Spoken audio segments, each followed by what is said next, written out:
Haya darasa, ukisikia jina lako ujue kwamba hujalipa karo.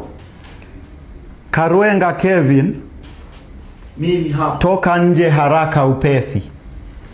Patrick, mimi hapa mwalimu. Songa nje kweli kweli. Samson Mlima, mwalimu. Toka nje haraka upesi ndiposa.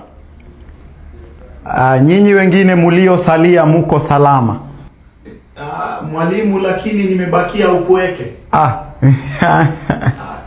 Umesalia upweke. Niko peke yangu. Ndiposa, hebu toa vitabu vyako tuweze kugusia somo la hesabu kwa undani. Mwalimu. Ama wataka kwenda pia? Ndiyo mwalimu. Hebu kwanza songa karibu nami ili tuweze kugusia kwa undani na umakini. Mwalimu kweli. Wala. Wala.